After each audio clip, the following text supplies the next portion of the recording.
Good evening. My name is Kevin Bullard, and I am here with Marriage Works. I'd like to thank you so much for tuning in for tonight's webinar titled Busted, 5 Blended Family Myths.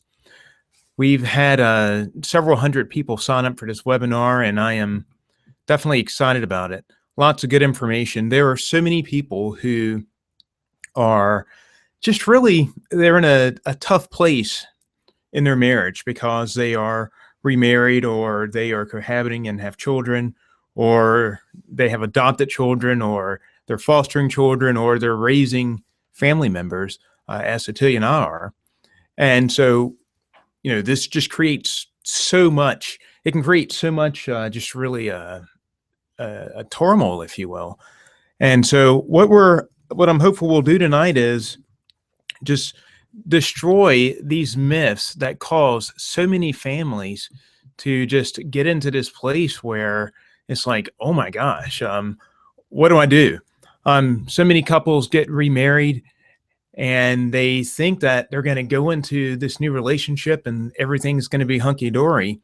And then they're just like devastated when that is not the case. So what we're going to do tonight is we're going to talk about that. And there are 5 main myths. There are a number of myths, but we're going to talk about 5 of these myths, and we're just really going to just I'm hopeful that we will debunk them so that you can just have a better fit in your marriage, that things will go better.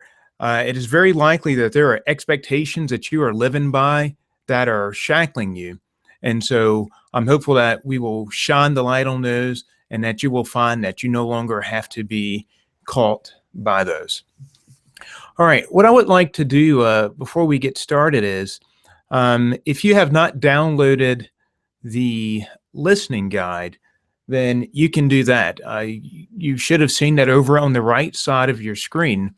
A little box popped up that says download tonight's listening guide. Just in case you did not get the email or you didn't download it, you can do that now.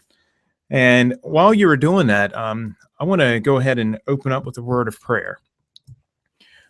Lord, I thank you so much for your grace. I thank you for every person who has decided to get on the webinar tonight. And Lord, my prayer is that you would give them wisdom, that you would give them grace, and that they would have an ear to hear what your Spirit will say to them. I thank you, Lord, that blended families are not too hard for you. You are not unfamiliar with blended families. Jesus himself was in a blended family, and a number of people in the Bible had blended families. King David was in a blended family. Of course, Abraham had a blended family. So, Lord, blended families aren't a new thing to you. You've always given wisdom. You've always given grace. And I thank you that you will do that tonight.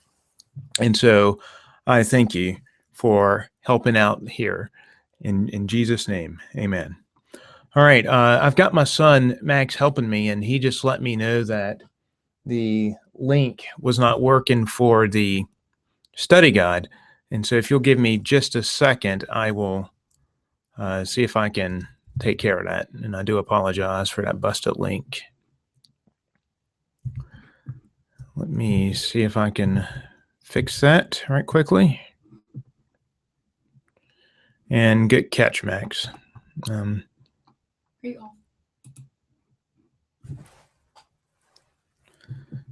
right.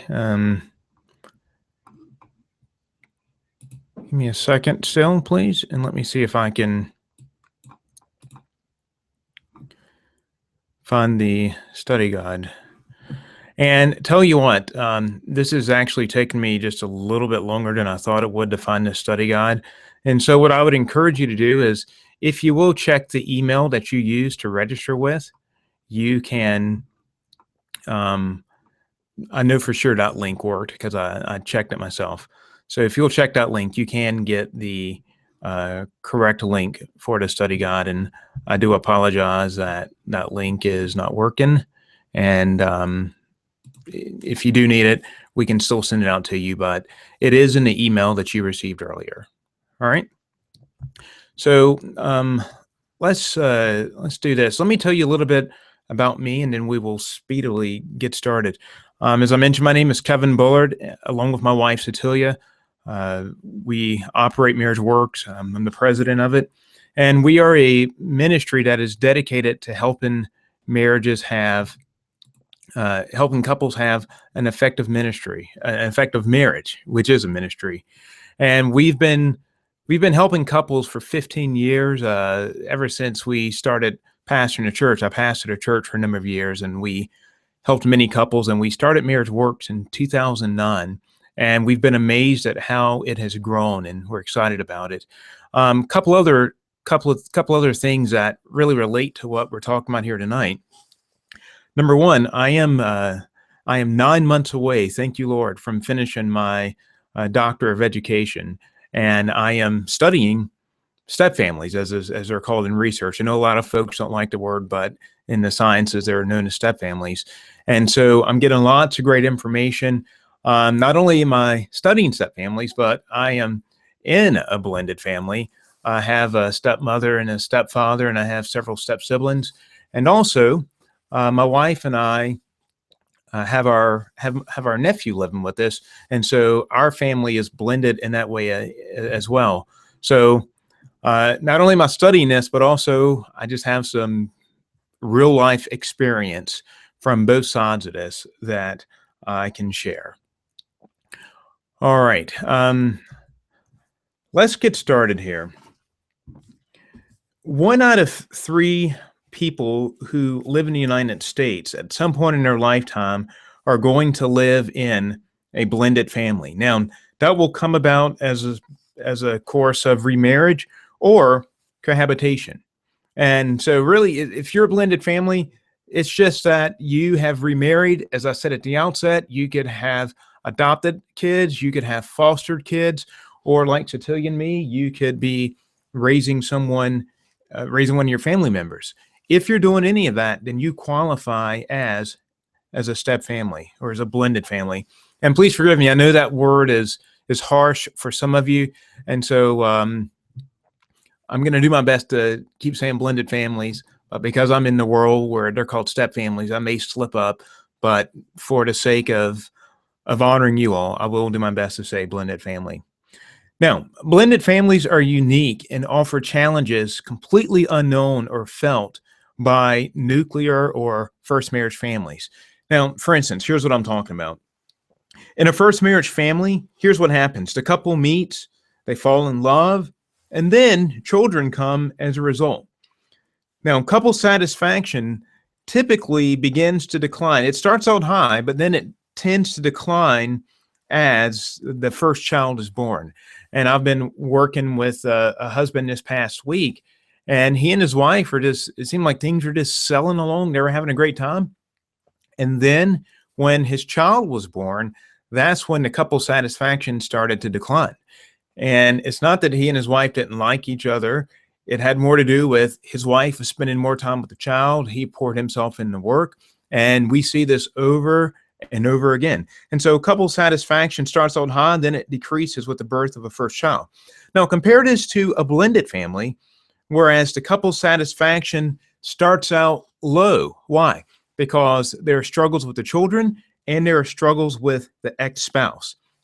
And so whereas in a first marriage family, it takes a while for the couple satisfaction to start to decline, it can happen right at the top of a blended family marriage. Now, when the remarried couple moves in, or when they marry and move in, what happens? The children will start to act out even more. Why? We're going to get into this, but the children are just going through a number of different emotions, and their mother, their father getting remarried causes all types of issues for them, and we're going to look at those. Now, what happens when the couple satisfaction is low? What happens when the children start to act out? This can create feelings of hopelessness, despair, and there can be worry that someone in the family is doing something wrong. And so here's what happens next. Everyone is highly sensitive to rejection and loss, and they're struggling to get their needs met. Think about it. Here is this new bio parent struggling to get their needs met because they feel caught in between their new spouse and the children, and maybe even their ex-spouse. Now, here's the step-parent feeling trapped between the person that they married because they love and that person's kids. Here are the kids feeling trapped between their bio parent, their step-parent, and the other parent in another home who may not like at all that their former partner has remarried. And so the result is anger, hurt feelings, disappointment, and these pile up. And the casualty is that the couple really starts to go at each other. And I can't tell you how many times that we've heard from couples who have said, you know what, things are going fine. Or if my spouse could just put me first instead of the kids, or if my spouse could get their kids in order or get the kids to start liking me, then you know what, things would be fine in the marriage. And so again, the result of all this is anger, hurt feelings, and disappointment. And the couple usually starts to battle. Now, let's get into these myths. The first myth is simply instant love. All right. We've told you about how the family comes together, how couple satisfaction is already kind of low. And then we get into the myths, instant love. And this is where, everybody has this pie in the sky idea that, you know what, things are just going to work out.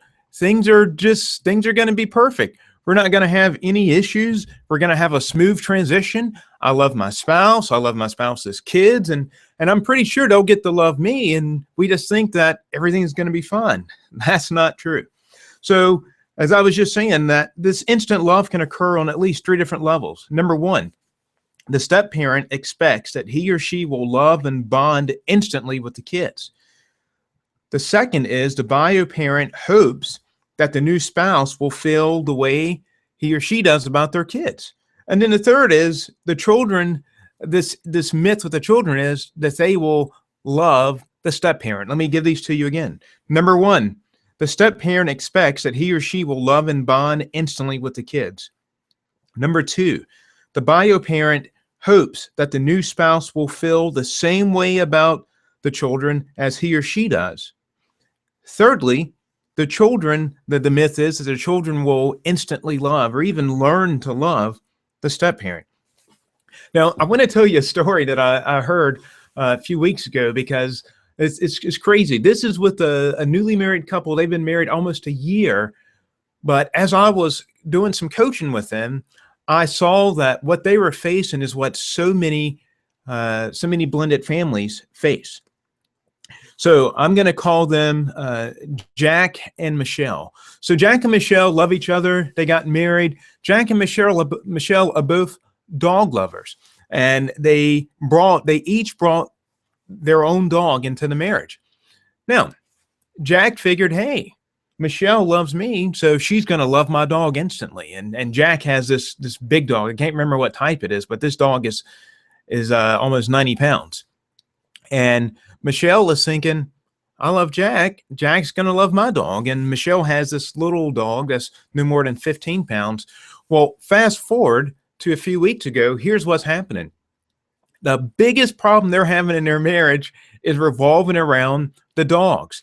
Jack's dog is shedding. Jack's dog is jumping on the furniture, is getting on the bed. Jack's dog knocked over some coffee onto a new expensive rug.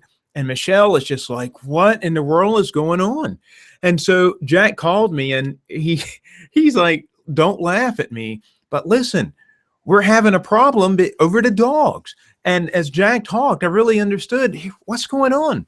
It is the exact same thing that blended families face. There's this expectation that the partner is going to just fall in line and love the dog the same way that the owner does. But here's the thing. When Michelle did not have the same feelings for Jack's dog, and Michelle even talked about sending Jack's dog to live somewhere else, Jack took it personally. Why? That's Jack's dog. And it hurt Jack. And he even said this. He said, if Michelle loves me, why can't she love my dog? Does this sound familiar at all? Now understand, please get this. I am not calling children dogs, But for me, this is a perfect example of what blended families go through. And a lot of it revolves around this myth of instant love. There's this thought that, my partner's going to love my kids the same way I do. And then when the partner doesn't, guess what? It causes dissension. It makes the bio parent start to wonder, what's wrong with my kids? Why can't you love my kids the way I do? Now, here's what you need to understand. The older the children are, the tougher the adjustment period will be for the family. Also, the more loyal the children are to their other parent, the harder the adjustment. And you're probably shaking your head and saying, yeah, Kevin, I agree. We see this all the time. Research will tell us that if the child is a teenager, and especially if it's a boy, then it's going to be a tougher readjustment period. Who is this man coming in trying to discipline me? Who is this man coming in trying to tell me that what I need to do? And we're going to talk about discipline in just a bit, so I don't want to get ahead of myself. But here's what can happen. Whenever there is this thought that the step parent is going to fit right in, or that the children are going to love the step parent immediately, or that the bio parent is going to just, everything's going to be fine. When that expectation, that false expectation is there, it can create a loyalty bind for the children, and they feel trapped. And there are a lot of kids in blended families who feel like they're having to choose between the step parent and their bio parent. And this can be especially tough if the step parent is really nice. If the step parent hasn't really given the child a reason not to like him or her, then the child may be naturally drawn to them. And here's the thing about children, especially as they're younger, children are naturally drawn to things that are interesting and new. But what happens when the child is drawn to the step parent, but the ex-parent is doesn't like that? And we're going to get into that in just a bit. But the whole idea is it can cause a lot of turmoil, and so the children can feel trapped. So here's this. When couples know that instant love is not a normal expectation nor reality, then they can adjust better. You've got to give each other space. You got to give your children time to adjust. You've got to give the step parent time to adjust. Bio parent, don't blow things out of proportion when your new spouse doesn't feel the same way about their children that you do. I mean, here's the way I like to look at it. There are times at church when I would work in a children's ministry, and it was all right. I'm not much of a person who want to hang around kids all the time, but I can tell you this much. While there were some kids that were pretty cool and that I liked, I did not like any of them better than my own kids. I was always had a special place in my own heart for my own kids. Now, if you're in a relationship where you brought kids to the marriage and your spouse brought kids to the marriage, you got to understand that your spouse is going to like his or her biological kids better. Now, that may sound kind of rough, and some of you may not like it, but listen, I'm not saying they can't learn to like your kids. I'm just saying that they're going to have a closer attachment to their kids, and they're going to appreciate their kids, and they're probably going to be more lenient with their kids. And it's just part of this transition. And we're going to talk in just a little bit about what you can do to help there. So this is the first myth that just really needs to be debunked, this myth of instant love, because it is just not reality. Pardon me while I get a drink of water.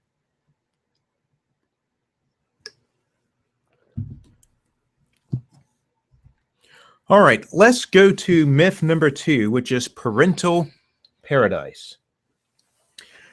Parental paradise. This myth creates a huge, just a huge problem in blended families. Why is that? Many step parents feel that they'll just come into the relationship and assume the role as mother or father. And again, you can have the best motives, you can have the best intentions, but what happens more times than not is whenever you come in and you are looking to play this instant role, it can just kind of backfire on you. Now, here, while that is an expectation, what most step parents will tell you is that role ambiguity is the biggest pain point. They're in a marriage and they just kind of feel like, I don't know what to do. I don't know. Um, my spouse is telling me that they want me to step in. My spouse is telling me they want me to step in, but every time I step in, it just seems like it backfires. It seems like that they get upset, and it's just, what do I do? Help me here. How do I fix this? So we're going to talk about that. Now, here's what can happen in between a divorce and remarriage. The biological parent can become lenient at times and discipline the kids, and we've seen in some cases the biological child and the parent can become best friends, and they're hanging out. And there is this I went to school with this one guy who called his mom by her first name. She wasn't married, and her son was her best friend. He called her Marge, and so everybody else called her Marge because that's what he called her. And when this happens, the step parent can see this and just kind of be like, whoa, I mean, how do we discipline here? How do we handle this? And because the biological parent has such a relationship with the child, the step parent may feel like there is no room at all. The step parent may feel like, gosh, you just let them get away with murder, and they talk with me any kind of way, and they talk to you any kind of way, and what do we do about that? So then the step parent can try to step in and finds that he or she gets a hand slapped. And biological parent, here's what I need you to understand. You might need to evaluate your relationship with your child to see if you have gotten too friendly. You might need to reevaluate your relationship with your child to see if you have crossed the parental line and gone over into the friend line where your authority is now being challenged by your child. And here's what can happen, and I get this. It can happen just like this. Because the child has already lost the other parent, because the child feels like, oh my gosh, I'm here in this new home, then what can happen is the biological parent can just kind of feel like, I'm going to take it easy. They've been hurt enough. They've suffered enough, and I don't want to cause them any more pain. But when you do that, you make it very tough for your new family to bond. You make it very tough for the step parent to feel like he or she has a role. Now, the step parent is an outsider in the blended family. If you can imagine a person coming from another country with different customs, a different language, and different expectations, and they just don't fit in with the natives, that is exactly how the step parent can feel. And so, biological parent, what you have to do is you have to understand that this can lead to the step parent feeling rejected. And the two of you together have got to figure out what are going to be the boundaries. How are we going to transition you into the family so that you fit? How are we going to explain your role to the children? How are we going to get them to see that even though you are new, you absolutely do play a role? One of the things you can do, biological parent, is show appreciation for your spouse and slowly begin to transition the step parent into the family. And perhaps the biggest way to do that revolves around discipline. Now, whenever we put up any type of surveys or anything about blended families, the biggest thing we get back is, how in the world do we handle discipline? Now, here's what the research says. This is also what I've observed in other families that have children, and this is what was practiced in my own family with my stepfather. Great, here it is. With young children, for the first few years, the biological parent should do the disciplining, bar none, period. For the young children, for the first few years, the biological parent should do the discipline. And for teens and preteens, the bio parent should always do the discipline. Now, some of you hearing this, and let me say this, all right? What I'm giving you here is just research. I'm giving you best practices. It could be that in your family, you and your spouse have already worked this out and there's a good relationship between the children and the step parent? If so, then perhaps the step parent can administer the discipline. But listen, if there is no solid relationship between the child and the step parent, then a biological parent should do the discipline. It just makes sense. Otherwise, you make things very hard for the children. You make things very hard for the step parent. The step parent comes into this relationship and comes into this new family trying to build a relationship, and all of a sudden they're told, all right, I want you to go and discipline Johnny for what he's done. And he's like, I don't even know him like that. I'm trying to get him to like me, and you're telling me to discipline him.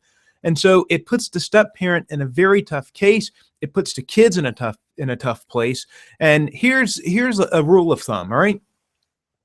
Rules and regulations without a relationship equals rebellion.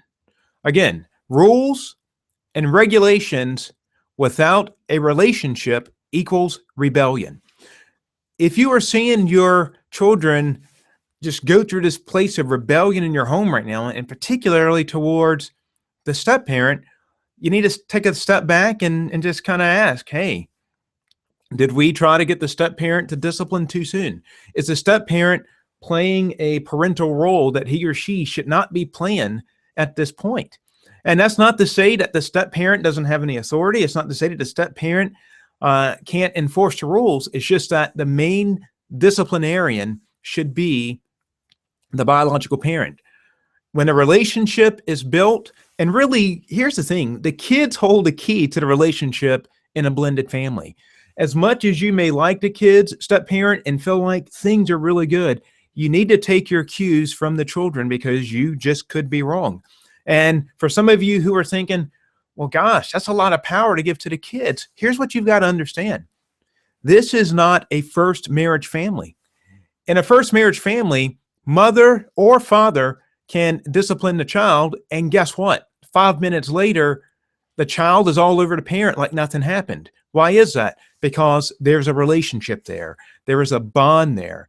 That relationship with the child being raised from a baby, and they've seen the good and the bad and the great and all of their parent. But if you try to do that immediately in a blended family, you're going to wind up with rebellion, because again, rules and regulations minus the relationship equals rebellion. So what does this discipline look like then? What role should a step parent play? We have some friends who live in Oklahoma City who say that there should be a step up and a stand beside. And here's what that means. For the biological parent, if for your children, you should lead in discipline. And you say, here's the rule. And listen, it doesn't mean that you're there by yourself. Your spouse is standing right there beside you, but your spouse is supporting you while you take the lead.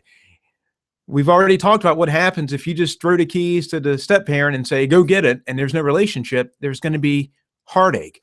But you take the lead in doing the discipline, and you have your spouse right there supporting you, showing that there is solidarity and that you're not going to pull one over on your mother. You're not going to pull one over on your stepmother, your father, or your stepfather. Now, what if the biological parent is not there and there needs to be some discipline? What happens then? Our friends in Oklahoma City have said this, and it makes a lot of sense, and research, again, supports this. Until the relationship is there, when the child feels close enough to the biological parent, to the step parent needs to play the role of an authoritative babysitter. And I don't mean that in a demeaning way at all, but here's what this looks like. Whenever parents go out and they leave a babysitter there to watch over the kids, make sure the house doesn't burn down, make sure that the train stays on the track and everything's fine, the babysitter's job is not there. The babysitter's job is not to make new rules. The babysitter's job is not to discipline the kids. Rather, the babysitter is there to enforce the rules that have already been made. And that is what the step parent does. The step parent enforces rules that are already there, and these can be rules that the step parent and the biological parent came up with together, but the step parent is an enforcer. the step parent, and you don't tell your kids this role, but the step parent, until the relationship is built, is like a glorified babysitter, there to make sure that the rules are being followed. But here's the thing: when that relationship is built, when that relationship is solid, then the step parent can start to take a more active role. But as I said before, that has to be done according to the relationship being built from the kids. And really, the kids need to open that door and say, you know what? I'm going to just make up a name. And I'll use my own stepfather. You know what, Jeff? I feel close enough to you now that you can tell this to me. And obviously here I'm talking about older kids, right? Because in older kids, they're being thrust into this new relationship, and it's just kind of like, hello, Carnation instant family. And here's somebody telling me what to do. And I don't even like this guy. Is this guy trying to take my dad's place? I don't even like this guy, and he's telling me what to do. And then the step parent is like, oh my gosh, somebody help me. I'm being told to discipline, and I don't even have that relationship. So I hope that makes sense. And that debunks myth number 2, which is the parental paradise. The step parent has to have a clear role. Biological parents, you have to lead in doing the discipline, and the children hold the keys of when the step parent can start to do more discipline and not just play the role of the babysitter. All right, let's go to myth number 3, and I'm going to get another drink of water.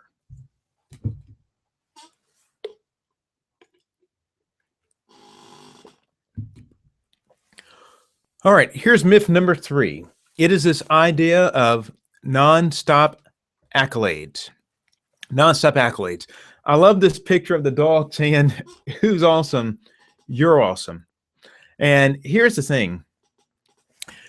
Whenever a blended family forms, it is very easy to think, if you're the step parent, these kids haven't had a father or mother, whatever the case may be. They haven't had a father or mother in their life. They've been living with their parent. Their parent's been a single parent. And you know what? I'm going to come in and I'm going to play that role and just give them the love and the appreciation. And it's very easy to think they're going to like it. They're going to accept me. It is also easy to think that the ex-spouse is going to appreciate the effort. But here's the thing. The ex-spouse can feel threatened by the other person. Let's just say that we're talking about stepmothers here. The ex-spouse can feel threatened by the other woman in her children's life. And she can just be angry that she's not there all the time. She can still be angry that there was a divorce, especially if she wasn't the one who initiated. And so, as we talked about earlier, this puts the children in this place of really having to choose between their step parent and their non-custodial bio parent. Now, this was my situation. My parents got divorced, and all of a sudden I had a stepdad, and I've told him this. I did not like the guy. I hated him. I could not stand him. And he was always trying to be really nice. And I'm like, dude, no, I don't care. I didn't go to my mom's wedding, and I didn't talk to my mom for my entire first year of college because I was hurt. It's like they broke this guy broke up my parents' marriage. Truth is, my parents' marriage was already in some trouble. It's just that this provided, and this pushed it over the cliff, but it was already teetering in the first place. Now, my stepdad tried really, really hard. I mean, he would do nice stuff, and I didn't like the guy. And I felt like, I mean, listen, I see that you're trying to be nice to me, but what I need you to understand is if I am nice to you, then I'm showing that I'm not loyal to my dad. And I didn't want to do that. I didn't want my dad to feel like that I was taking my stepdad's side, especially since my dad was just going through a really tough time. My mom got remarried in December. All right. She got remarried. What was it? She got remarried 2 days before my dad's birthday. So there is the remarriage. 2 days later, there's my dad's birthday, December 19th. December 25th, there's Christmas Day. My dad's all along on Christmas now. My dad's mom's birthday was December 26th. December 27th was he and my mom's wedding anniversary. It would have been their 22nd wedding anniversary, but instead, she had just gotten remarried. Whoa, right? And so here's my stepdad being nice. So my stepdad didn't get any love from me at all. And my brother was living with my mom and he felt trapped. His relationship with my dad fell apart because he was seeing my stepdad all the time. And my dad was just kind of feeling like he likes this guy better than he likes me. And that really wasn't the case. It's just that that's how that was the role he got put into. And so whenever there is this idea that they're going to appreciate what I'm doing, and then you find out that, I mean, there just seems to be some bitterness and not a lot of love. What can happen is, as a step parent, you feel hurt. You feel rejected. I mean, you already feel like an outsider. You're already coming in and you have different customs and different things you want to try, and you're doing your best to be nice, and you feel like that nobody appreciates you. And then it may even be that your spouse sees the dissension between you and your children. And so your spouse speaks up and says something, and you're just like, you too? Are you serious? I mean, your ex-spouse doesn't like me. She's making my life terrible. The children don't like me. And then here you go coming at me. I tell the children one thing, and then you go and tell them something else. And the ex-spouse just feels, the biological, gosh, help me. The step parent just feels like he or she is in a corner, and you know what? If I do this, I'm going to lose. If I don't do this, I'm going to lose. No matter how you look at it, I'm going to lose. That is the reason why over 60% of remarriages with children fail. It has nothing to do with how much the spouses love each other, but rather it has everything to do with how well the couple co-parents. Did you get that? Remarriages don't break apart because the spouses don't love each other. They break apart because they can't figure out how to work with the kids. And so the question is, what can be done? What can be done in a case like this when the step parent is not getting any love from the children, not getting any love from the ex-spouse? At this point, the bio parent needs to acknowledge what's going on and needs to encourage and appreciate his or her new partner's kindness, generosity, and the attempts. Biological parent, even if you don't like everything that your new spouse is doing, you've got to be there to say, listen, I appreciate what you're doing. I appreciate you're trying to help. I know that it's hard. And I'm doing my part to get the kids to respect you as a parent. I'm doing my part to keep my ex-spouse at bay. And then the two of you just have to form this bond. Now, it's not wise for you to see the other spouse as your common enemy, because research has shown that this actually can break the marriages up because you're approaching it from a bitter perspective instead of from a perspective of love, a perspective of how can we look at this in a good way. And so, biological parent, you just need to understand that you have such a huge role in helping your new spouse feel appreciated. And if you know your new spouse's love language, speak it as often as you can, as much as you can. The 5 love languages, you can get that at 5lovelanguages.com. But finding a way to appreciate, to acknowledge, and encourage the good your spouse is doing, the more you can do that, the more it's going to help the marriage. The more it's just going to make your spouse feel like at least somebody cares, at least somebody realizes this tough spot that I'm in. All right, let's go to myth number 4, which is the myth of the short memory. There is this misconception that the spouse who has gotten divorced and is now in this new relationship is just going to somehow forget about his other family and completely devote himself to the new family. We get emails quite often, and they usually go something like this: Kevin, I get so burned with my new spouse just doing stuff for his children, or it seems like he's always trying to pacify the ex-wife. I mean, it seems like she has some type of influence in everything that we do. And here's the truth that you need to accept. As long as you are married to your spouse, or as long as that ex-spouse is alive, that ex-spouse is going to have some measure of influence in your marriage. And I hate to tell you this, but you know what? There's absolutely nothing you can do about that. That's just the way it is. As long as the children are there, and as long as you are married to the children's biological parent, that ex-spouse is going to have some type of influence in your marriage. And so instead of becoming bitter about it, the thing is, to number one, to accept it. Number two, you need to work on your love walk, letting the love of Christ live in your heart. And number three, you and your spouse together team up to find a way to manage the relationship with the ex-spouse.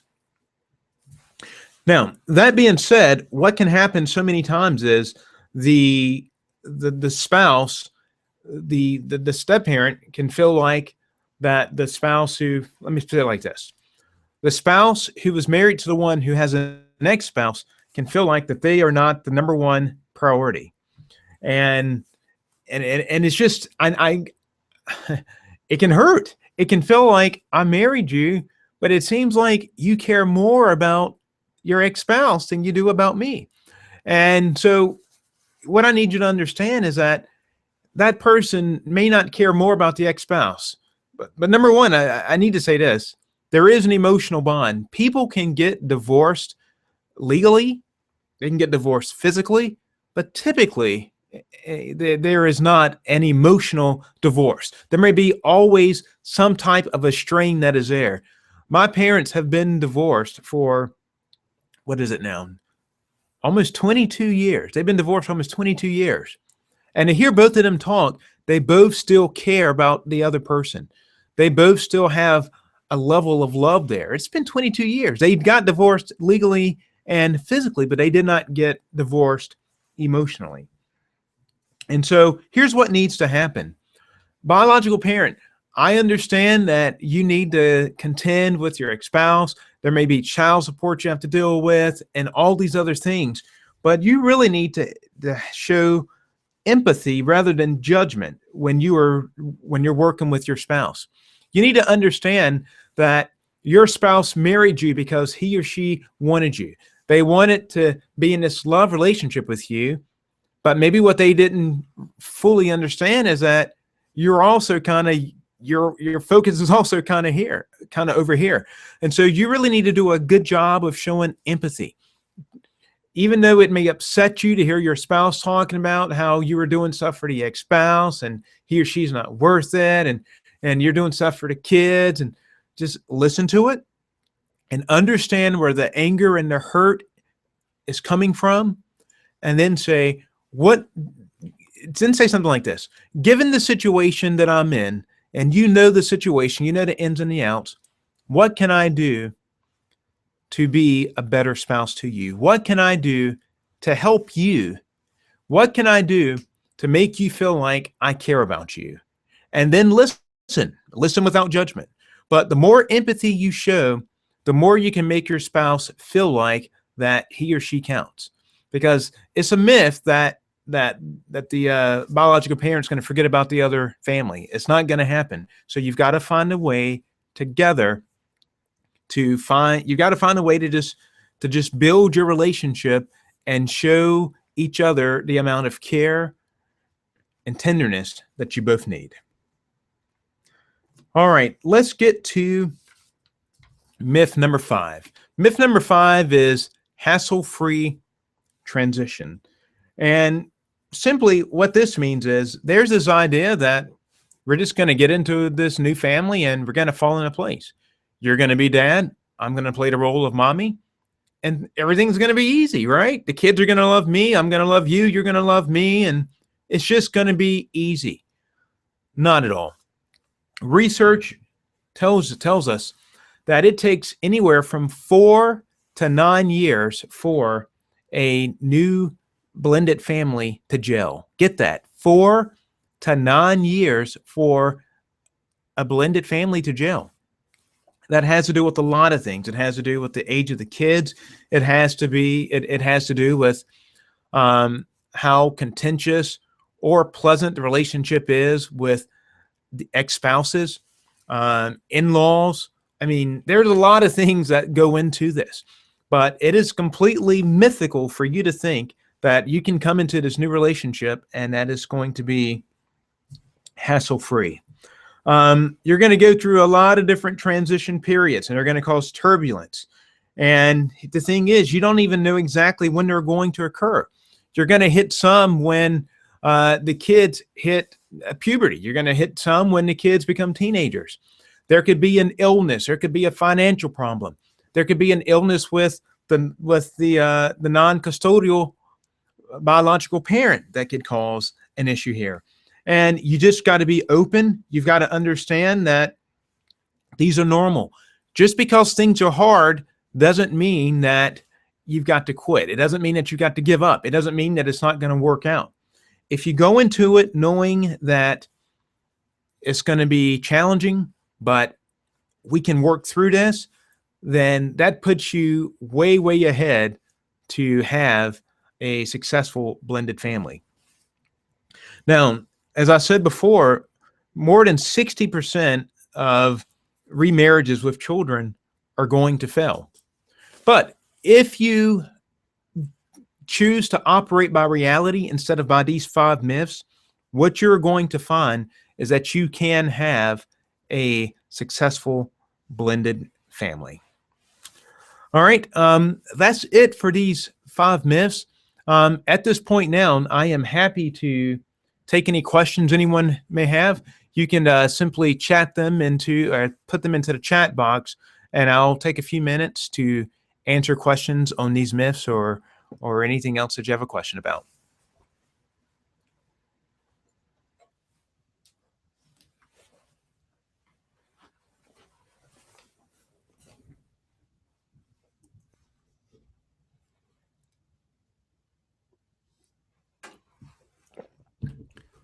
All right, any questions from anyone?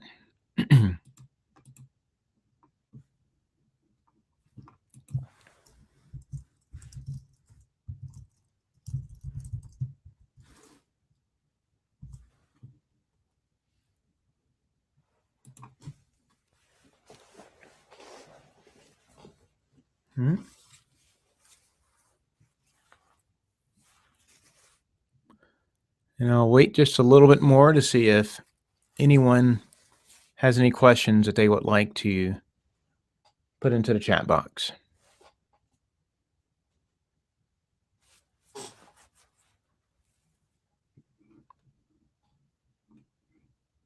Okay, no questions so far. All right, here they are. They're coming in. All right, I'll start getting these.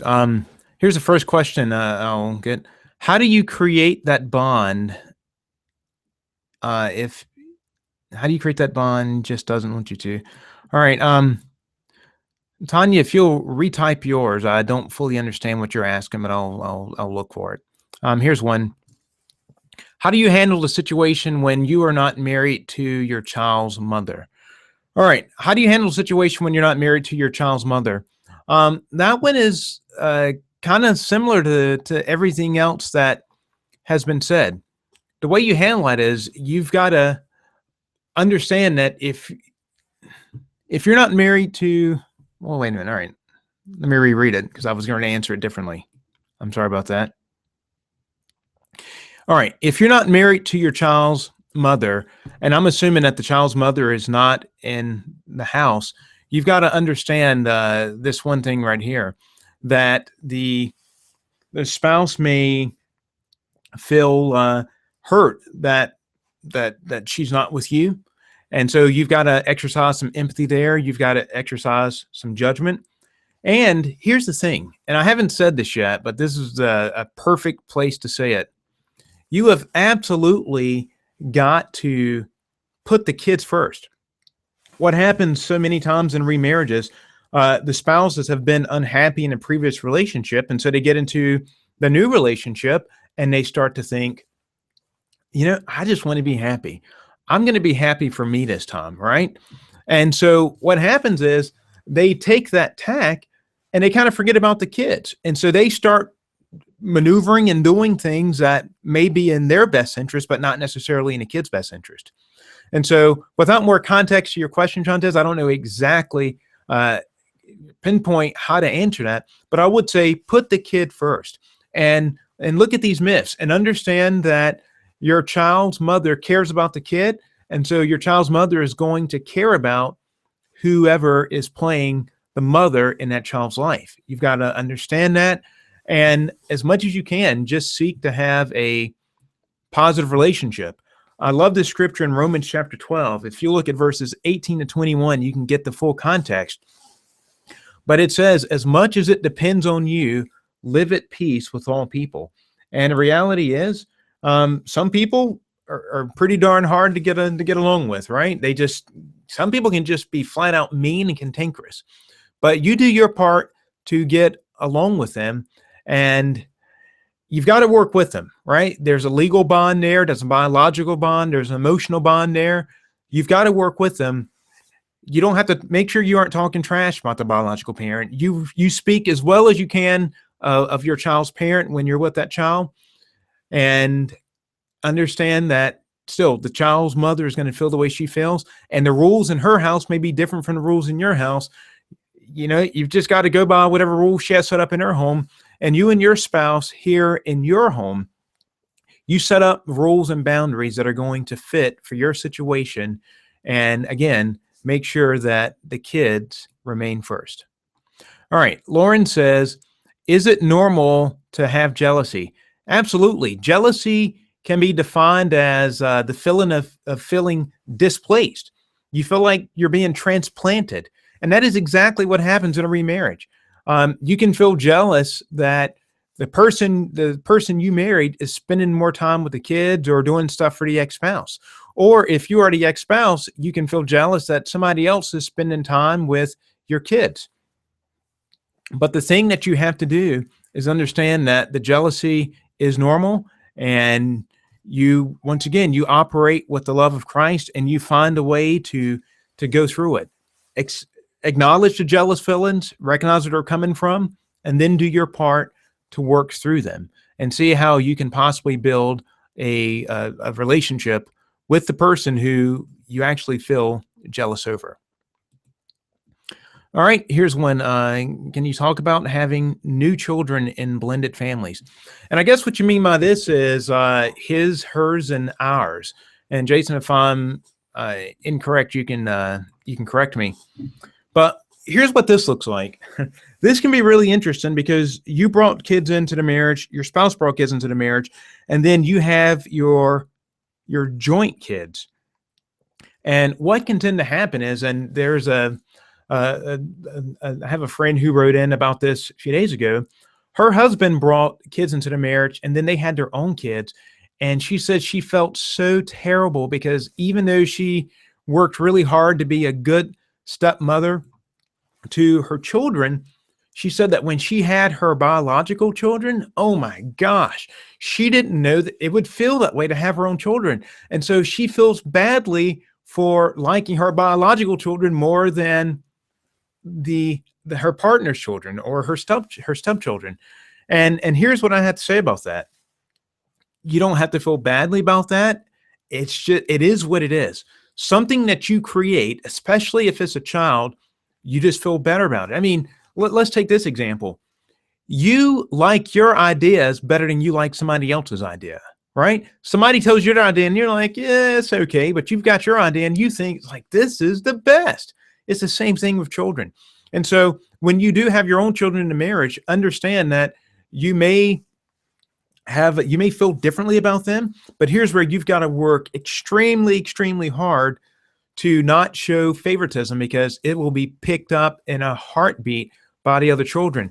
And so one of the things you can do is, while you have ours children, you've got to make sure that you're building a relationship with the stepchildren. You've got to spend one-on-one time with them. You've got to figure out who they are, what they like, and then on purpose spend time with them, because it's all about building a relationship, right? What you're trying to do is you're trying to sell them on you. You're trying to sell them on being in this relationship with you. And so what do? You've got to water the relationship. You just show that you're not there to to take them out of anything. You're just there to love them. You're there to support them. And when you do that, it can make a huge difference in your marriage. All right, here's another question. When the teen doesn't like you, it's just been the dad and the kid for the first 9 years of her life. All right, so what do you do when the teen doesn't like you? I think the first thing you got to understand is that that is normal. And I know it hurts. It hurts when anyone doesn't like us. We just kind of feel like, I mean, what did I do to you? Here I am trying to love you. Here I am trying to support you. Here I am I'm working to help provide for you. I'm loving your father, and then this is how I get treated. You got to understand that that's how it is. Not only is that teen being thrust into, was this a new relationship, but also the teen is going through puberty. And I've got a son who I'm looking at right now, and he's 12 years old, and he's at the onset of puberty. And I'm just kind of like, oh my goodness, because, he's starting to change. As much as I love Max, sometimes Max can be a little difficult to get along with. And if I don't handle it in the right way, guess what? I can become difficult to get along with as well. And so I've got to make sure that I'm doing my part. And there with the teen, you've got to show love. And when the teen needs space, give them space. Understand that you are not the biological parent, and you play the role of, until that door opens up and the teenager says, come on in and I want you to be a part of this. Understand that you play the role of a glorified babysitter. You do what you can to support that teen, and don't argue. Let the biological parent handle the discipline. These are things you can do to start to build this relationship. All right. I hope that hurts. Excuse me. It's going to hurt, but I hope that it helps as well. Lauren, you modified yours. Is it normal to feel jealousy towards ex-spouse based on looks, career? Yeah, it is. And once again, as I said earlier, it comes from this place of simply feeling displaced or feeling transplanted. You feel like I'm no longer with you and things are going better now. I know a couple, and I think that at times the wife can feel jealous of the husband's new life because the husband is more stable now. He still looks good for his age, and he's making pretty good money, whereas she, the divorced spouse, just is not in the best place. Things aren't as good as she would like them to be for where she is in her stage of life. Her husband doesn't have a stable job always, and is not making as much money. And so, you know what? It's just kind of like, gosh, you can just feel kind of jealous of the other situation. So that is completely normal. All right. I'm looking at one. Let me look at Nicole's. Let me read this.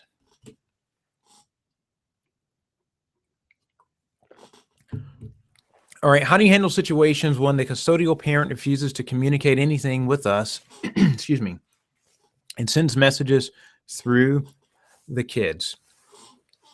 All right. I think the first thing here is, as I said earlier, as best you can, try to put yourself in the ex-spouse's or the custodial parent's shoes.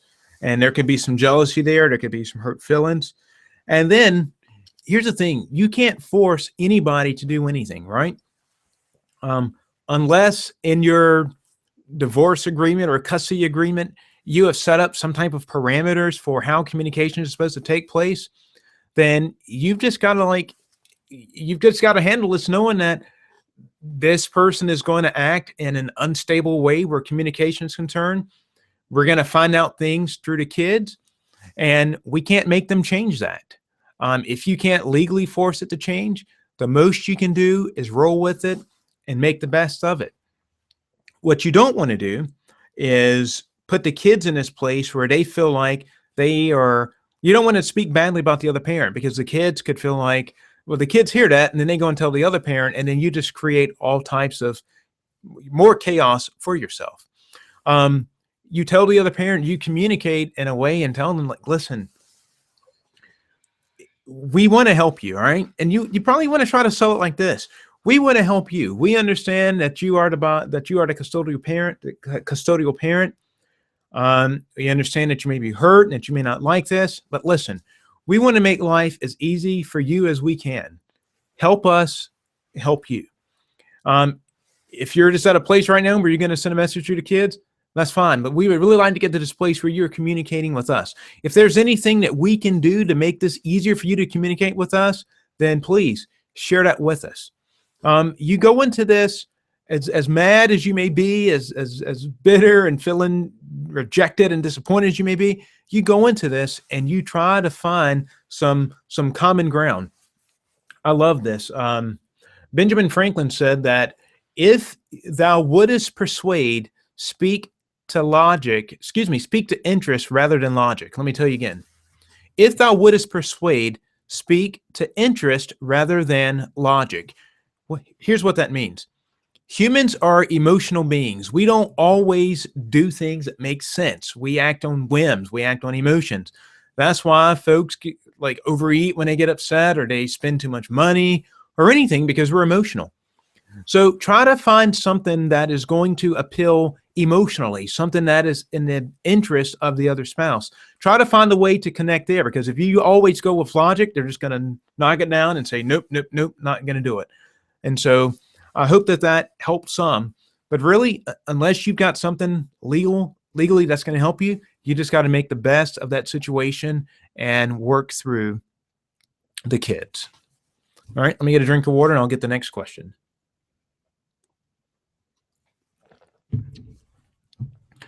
All right. Here's the next question. What are your thoughts on my partner continuing the relationship with his ex-wife's kids who are not his biological kids? Again, the question, what are your thoughts on my partner continuing the relationship with his ex-wife's kids who are not his biological kids? I think one of the things you need to understand is, that's a great question, Christy. What happens in a biological family? There are three different bonds that are formed. There is the legal bond, they have legal custody. There is a biological bond, and there is an emotional bond. What happens when it's not your biological children? Well, obviously the biological bond is taken away, the legal bond is taken away, but one bond remains, and that is the emotional bond. And so I think one of the things you've got to understand is that, like it or not, your husband has an emotional bond with the ex-wife's kids, even though they are not biological. And so you need to, together, the two of you, well, you need to understand that and accept that, and just know that that's probably not going to change. And if you try to force it to change, then you may make him dig in his heels and try even more to spend some time with them. So what you do instead is say, you know, I understand that you have this bond with them, and it is what it is. But I need you to understand that, number one, your bond with them cannot supersede your relationship with me. Number two, your bond with them cannot pose a threat to our marriage. Your relationship with them cannot pose a threat to our marriage where your ex-spouse is concerned. If you find that the relationship with the ex-spouse's kids is causing a threat to your marriage because he's seeing the ex-spouse a lot, or they're spending time or anything like that, then that's a problem. And that's when you need to stand up and say, for the health of our marriage, something's got to change here, or I'm going to spend time with you when you're spending time with them. Those are some things to consider. But know that you can't make him stop spending time. You're going to make him dig in his heels. Understand that there is an emotional bond. Respect that bond, and do the part you can to make sure that your marriage stays intact. All right, let's see what else we have. All right, I have a 5-year-old daughter, and my fiance and I are expecting a new child in March. We are concerned about how to balance everything, especially since I'm not the custodial parent of my daughter. All right, so there's a 5-year-old daughter, and that is a stepchild, and they're expecting another child. So there's going to be a hers and an ours. All right.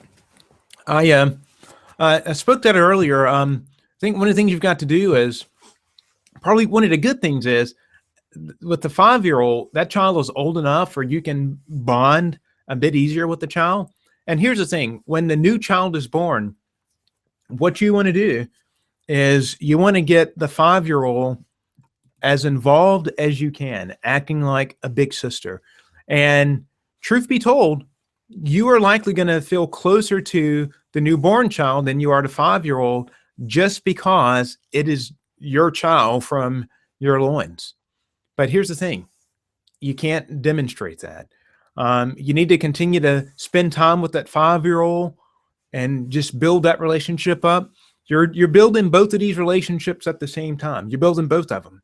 And you may find yourself just kind of snapping at the 5-year-old if she's doing something that could hurt the other, that could hurt the newborn.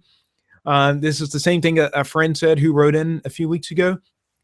Understand that may happen, anticipate it, and go ahead now and put up some type of barriers to so that you don't cross them and mess up the relationship with your wife and with the 5-year-old. And another thing is find the way to respectfully tell this to your wife. Let your wife know, it's just natural that you feel closer to the children who were born from your loins versus one that you get because they're a stepchild. They came with the marriage. And so find a way to explain this to your wife. You want to find the best way to say it in the best time, understanding that your wife is not going to feel the same way because your wife is going to be the mother of both of these children. Let your wife know where you're coming from and ask your wife to help you find a way to keep building a relationship with the 5-year-old and not show favoritism. And if you need to, let her know there's a lot of research that backs this up. And plus, it's just natural. You feel closer to your children than you do other people's children. It's just the way it works. But you want to find the best way to let her know that. All right, let me read this one from Chantel. How to deal with your spouse's ex-girlfriend and the relationship they have with the spouse's child. Also, the communication that still goes on between your spouse and ex-girlfriends, even after you've communicated your issues with the spouse. All right, so Chantel, it sounds like here that really this is not so much a blended family question as it is you just feel threatened. This actually just this gets over into this area of I'm not going to say it's infidelity because I don't know all the details, but it certainly sounds that you feel that way. There's some jealousy here. And if he is not honoring the way you feel, you've communicated it to him. I would probably just give it one more time. And here's the thing, you can't make people change anything, but at some point you've got to make some type of, you just got to lay it on the line and say, listen, I don't feel, number one, to you, you're communicating with these ex-girlfriends. I feel threatened as your spouse. And if that doesn't change, then I'm going to have to do X. And I'm not going to tell you what X is because different people do different things. And I'm just not going to go there and telling you what you need to do. But I will tell you this, it needs to be some type of consequence that is going to get his attention, because if it's something that he just almost just kind of feels like, it's just kind of like a slap on the hand, whatever, then it's not going to change. But here's the thing. People typically don't change until they feel threatened. When people feel like that their position is threatened and, whoa, if I don't do this now, something I don't want is going to happen, that's when people typically change. And so that's a way to approach this. And another thing is, look at, and I got to say this carefully because I don't want you to think that I'm blaming you for what he's doing, because you're not to blame. People do what they want to do because they want to do it. But one thing that you do need to do is look at, am I speaking his love language? Why is it that he feels like he needs to do this?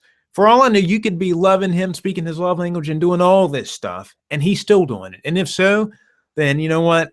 that's a man who's got some problems that need to be dealt with. But if you are, if you see that you're not speaking his love language, and maybe he's trying to find this whatever he's getting from these other people, he's getting that from outside, then you just approach him as like, listen, what are you getting from them that you should be getting from me? And then you can speak to that. And as far as the ex-girlfriends speaking to the child, if it's his children, you know, there's you can say what I said to the other person. You can say, listen, I feel like this is a threat to our marriage. And you can say that. But once again, you can't make people do things that they don't want to do. If he's given access to his children, if he's given access to the children's ex-girlfriend, if he's given them access, that's something that he's choosing to do. And you've got to deal with it from the standpoint of, I don't feel honored. And if that doesn't change, then this is going to happen. All right. So I hope that helps. All right, here's the next one. Should the bio parent be involved in helping the step parent build a relationship with the children and the teens? Absolutely. Absolutely. That's a great question. And the answer is absolutely. The bio parent should be the runner, if you will. Runner is a term that's used a lot in athletics, particularly college athletics. There will be somebody who's acting as a go-between the athlete and, let's say, an agent. And that person's called a runner. And this is what needs to happen in a blended family. The bio parent needs to play the role of the runner. Of course, the step parent has a lot of responsibilities. They've got their own role to play, but the bio parent should be there as a support. The bio parent should be there speaking well of the step parent. The bio parent should not be asking the step parent to do any discipline if the relationship has not already been formed with the step parent. Otherwise, that's going to make the chasm wider between the children and the step parent, and it's going to be tougher to bridge it. But for sure, the bio parent should be playing a role. And step parent, feel free to say, listen, I need you to help me build this relationship. Let's talk about how we can do this together. All right, we are almost there. Thank you for hanging in there. We're almost to the end. All right, here's the next question. What do you do when the bio parent does not discipline and is causing chaos and confusion with the other children who are watching the older kid? He feels sorry the bio wasn't there in the child's life. He feels sorry the bio wasn't or isn't there in the child's life. All right. What do you do when a bio parent doesn't discipline? The best thing to do is you still don't take the role of disciplinarian. Otherwise, you're going to hurt the relationship between you and the stepchildren. What needs to happen is, I don't know how old the kid is, and that if the kid is old enough where he can be out, then maybe it comes to that. If that kid just will not listen to reason. Now, what needs to happen with the biological parent? Just have a conversation with the biological parents, like, you know what? Just tell them what you heard on the webinar tonight and say, you know what? I've noticed that you don't discipline and it's causing chaos. And here are the problems it's causing in the house. And just lay it out there, you know? And then say, I feel like this is the causing a problem because, and, you know, don't get emotional with it. You just kind of lay out the facts. And then again, appeal to interest rather than logic. What interest does the biological parent have in beginning to discipline the kid? Well, is it going to cause rebellion in the older kid? Perhaps. Is it going to cause the younger kids to grow up and act the same way? Perhaps. Is it going to cause turmoil in the house? For sure. And so you just kind of want to point to these things and figure out which of these the biological parent is interested in, and then say, how can I help? This is causing some issues, and I want to be here to help you. I don't mean to nag you.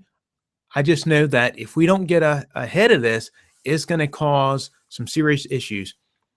How can I help? What role can I play? But then let them also know that you are not there to be the disciplinarian. You are there to be the support. And then you've got to look at, why won't he discipline the kid? Is he afraid of the kid? Is he afraid that if he disciplines the kid, that the ex-spouse is going to show up and get upset? Does he feel bad because he didn't have a relationship with the kid growing up because of the divorce? I mean, figure out where he's coming from, all right? You want to lead with questions. Ask more questions than you do telling. Lead with questions and see why it is that he's not disciplined, and then ask and see if you can discover how you can help. And I'm hopeful that helps. And will there be a replay? We'll be doing this again Thursday night at 7 o'clock Central. And so he can sign up for that replay. All right. And I see there that it's a 14-year-old. At 14, that's just Mr. Puberty. And that's a very, very tough age. And boys tend to have a more difficult time with a remarriage and a blended family situation. And so try to have some empathy for the kid, try to understand what he's going through, where he's coming from. And once again, leave with questions. And I haven't mentioned this, but obviously you want to do a lot of praying. If there's an opportunity to get some counseling from counselors who do blended families, certainly do that. But it seemed like the first thing is just really getting on the same page with your husband, or getting him on the page of you, and seeing why he's not disciplined, what the issue is, and then how the two of you can do it together. Another question: will this webinar be available to listen to again? We will be doing it again Thursday night, and there may be a recorded replay. But since we're doing it twice, there's no guarantee that there will be a replay. All right, let's get to these last ones. Someone said, I dealt with having to let go of my ex's kids, and it was hard, but my marriage was more important. And I think that's good, and that's something that can be that can go for the other person who asked about having this relationship with the ex's kids. There is an emotional bond there, but again, you've got to discover what is going to be in the best interest of your marriage. If having that relationship with the ex-spouse's kids is going to cause your current marriage to falter, then you know what? You put your marriage first. Your marriage always goes first.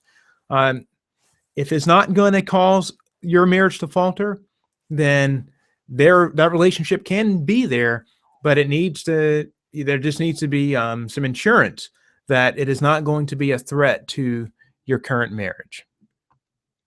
All right, last one. I have a new marriage and we have a child together, but I have an outside child by a woman that I was not married to. And I would love for my son to come live with me and my wife, but I don't think she would accept it. All right. I think one of the things you want to look at right there is probably asking some questions. Maybe you've already done this and asked, all right, can my son come and live with us? And maybe you've found out why, or maybe you've heard the answer. If you haven't, it's worth asking. And once again, you want to lead with questions and see if you can discover what the objection would be. If you discover what the objection would be, then it's very likely that you can work through those objections. But I'm just going to throw some up. I don't know if these are real or not, but it could be, well, gosh, this child came from another spouse, or excuse me, from another woman, and maybe there's some thoughts that it could rekindle a relationship with the other person if he came to live with them. I don't know. I'm just making that up, but lead with questions and see if you can find out what the objections are. And then once again, as I've said a couple times already, you want to appeal to interest and not to logic. If he did come and live with you all, what would need to happen to make sure that things stayed intact in your house? Because bringing in another kid is going to add even more upheaval, if you will, to the blended family. And so there are a lot of things to consider, a lot of things to talk about. Don't just assume that she's being mean, and you didn't say that you were. I'm just saying it. Don't assume she's being mean, but figure out what objection she has, and then together look at every single scenario that could come up, because bringing in another kid to an already blended family could cause just even more even more chaos. So, all right, those are great questions. And what I want to do now is, for those who remain, I want to tell you about an online coaching program that we have coming up. We're going to open registration at the end of this week, and we're excited about it. It's called Marriage Works Blended, and this is a 6-week coaching program built solely for blended families. And this is going to be great. We're going to have, there's going to be 6 different lessons looking at all the different aspects of blended family. Tonight really was just a primer of what you're going to get during these 6 weeks. There are going to be interviews with other blended family experts. There are going to be, what else? Gosh, there's more. There's going to be, excuse me, I lost my place. There are going to be interviews with blended families who are successfully living the blended family life. There's going to be book summaries. There's going to be live calls during a coaching program. It's just going to be a really neat experience, and we're excited about it. And what I'm encouraging you to do is to click the Show Me link, and then you will be taken to a page where you can just put in your email address, and you'll be put on the early notification list. We're going to limit the number of people who come into the program just because it's new, and we want to make sure that we can provide a high level of customer service. So we encourage you to get on the early bird notification list so you can find out about it when we open the program up later this week. Chances are you haven't seen anything like it. It's going to be great, and it's going to be guaranteed to help your marriage. And so that is the Marriage Works Blended Coaching Program for blended families. So with that said, I'd like to thank you so much for just being on tonight. Thank you for your attention. And if you missed tonight, or you know someone who needs to be on, who needs to hear this information, we'll be doing it again Thursday night at 7 o'clock Central. And we'll have messages on our Facebook page where you can get the link and go in and sign up for the webinar. Thank you so much for being on tonight. And until next time, this is Kevin Bullitt reminding you that marriage works and that marriage can work even in a blended family. God bless you. Good night.